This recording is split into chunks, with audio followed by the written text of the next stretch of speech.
Hi guys and welcome to my channel. I love carbs. So in my previous video I've been talking about a high fat low carb diet, which I still do not apologize for the things I said, but I don't think anybody's a bad person for choosing to have a high fat low carb diet. All I'm basically saying is please, I do have concern for your health, and it's been proven that a high fat low carb diet can have some serious detrimental effects to health, including heart attack, stroke, Alzheimer's, cardiovascular disease, lipidemia. There we are. I got that right. Yay, lipidemia. I remembered that fact. So it's quite something on my heart. And this video, I really want to talk about those people who struggle with binge eating on fatty foods.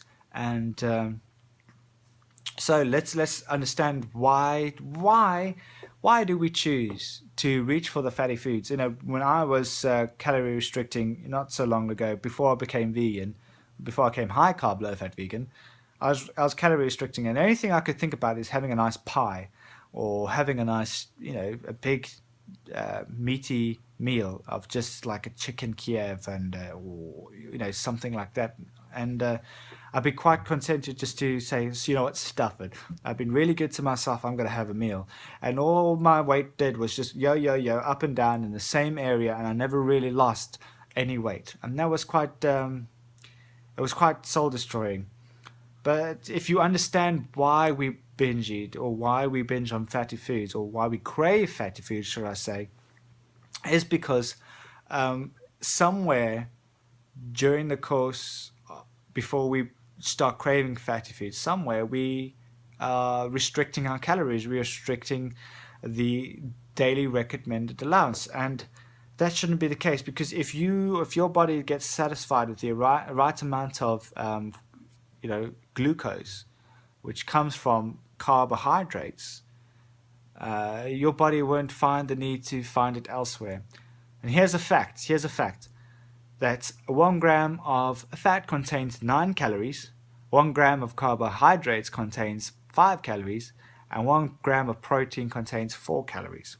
Okay, so that's why I didn't really understand the high fat low carb diet, because you're getting more calories in it, but then it's labeled as empty calories, which actually don't contain a lot of readily available carbohydrates.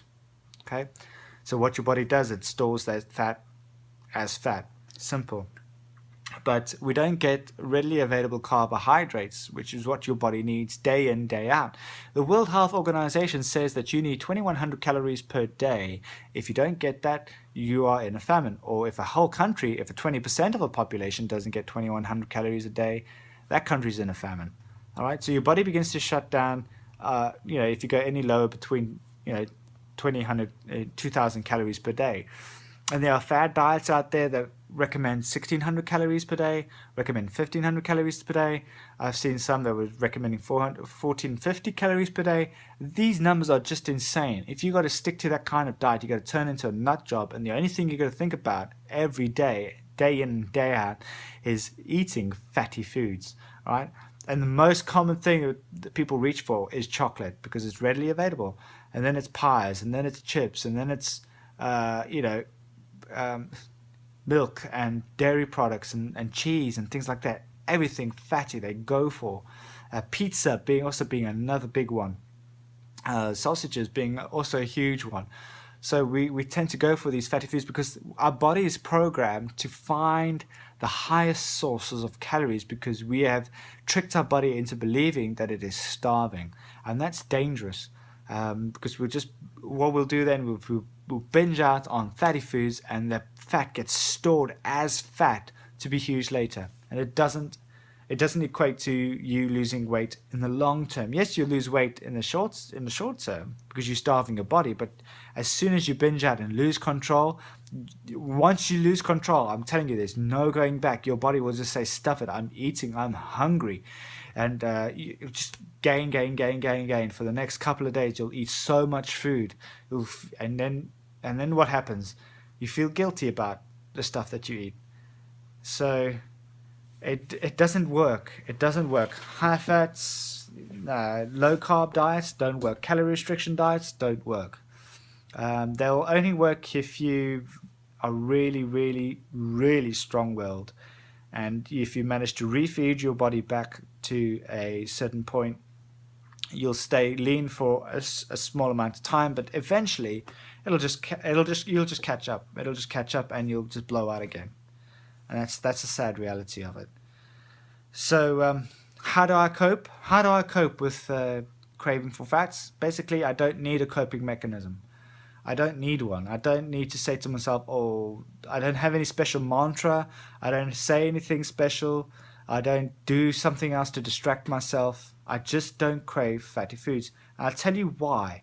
It's because my body is getting enough calories per day from carbohydrates, readily available carbohydrates and glucose, that it doesn't need to find this source of foods anywhere else. It doesn't need to find any source of energy anywhere else. It doesn't need to find calories in fatty foods. It doesn't need to find calories in proteins. It just is literally fueled by carbohydrates. And that is key, because once your body realizes, hey, wait a minute, I'm getting enough carbohydrates, I can start shedding the excess fats that I don't need. So your body is always programmed to run at optimum. All right, it'll find out the optimum amount of calories if it needs to, and it'll shed the excess calories if it needs to, because why carry around the excess weight, right? So I think that's key. Making sure that your daily calorie intake is satisfied by fruits and vegetables and complex carbohydrates. And when I say complex carbohydrates, I mean potatoes, sweet potatoes, rice, rice noodles, pasta. There's a huge amount of sources out there that will just give you a lot of carbohydrates. And when I talk about sugars, I'm talking about foods that are rich in sugars. Grapes, cherries, apple juice, orange juice, all rich in sugars. Bananas, number one staple for me. Bananas, number one staple. 12 bananas a day, not a problem. I eat a lot. So maybe, hopefully tomorrow or in the future, I'll make some what I eat in a day videos, and you'll be able to see what I actually eat every single day, day in, day out, just to satisfy my calorie intake so that my body doesn't decide to crave fatty foods. So I hope this video has helped, and if it has, please do subscribe and let me know what you think. Comment, dislike, hey, like it, it's all the same to me, and I would really appreciate your feedback. So have a good evening.